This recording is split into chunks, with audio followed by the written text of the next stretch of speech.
Also on this side, we know that the airport, while it is open, we don't want anybody to think that the airport is not open. The Buffalo Niagara Airport is open. Now we're going to go to an airport official, a spokesperson. Kelly Khatib is with us right now. Kelly, if you can tell us more about what's happening with the NFTA, maybe for buses as well as the airport. I was out there earlier today and I actually was stopped. And so they did search the vehicles with the dogs. What is the current situation at the airport?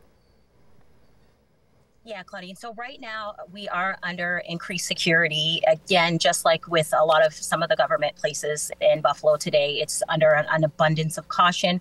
We do, again, want to remind people that the airport is open. It is fully operational. We also want to let people know that we haven't received any threats to our system, but because of the events that are unfolding at the Rainbow Bridge, we are just doing this out of the abundant precaution. Like you said, there are going to be additional screenings that travelers are going to go under. We have our airport explosive detection dogs who are going to be checking every single vehicle that comes in, because the number one thing that we are thinking about right now is the safety of all of our passengers and travelers. You're right about that. And Kelly, once again, maybe we can just tell people when they go to the airport where to expect that screening to start. I noticed it as you're driving around, and right before you get to departure and arrival, that's when you see about 3 or 4 NFTA police vehicles there. And along with the dogs. Is that where you will initially see the increased security start?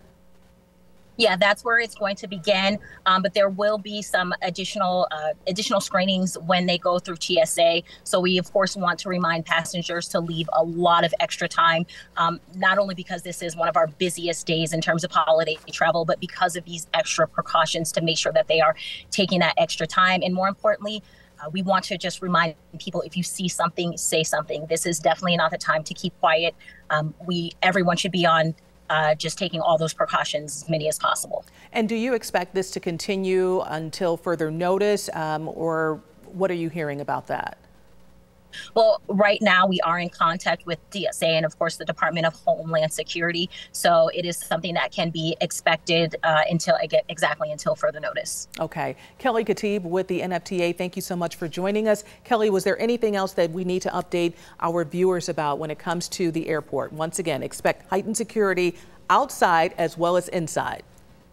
Yes, and to, of course, take that extra time because of all this heightened security. All right, Kelly, thanks so much for joining us here on Channel 2. We really appreciate that. Once again, you just heard from Kelly Khatib, a spokesperson for the NFTA, who let us know that there is heightened security when you go to the airport. So even if you are not traveling and you're just dropping someone off, expect to be stopped before you get to arrival and departure. Your car will be stopped. You will more than likely be asked to turn your car off. And then after you turn it off, then the dogs will search around your car, and then you will be able to move forward. And once you're inside of the airport, as you heard Kelly say, also expect maybe more security checks there when you're dealing with TSA.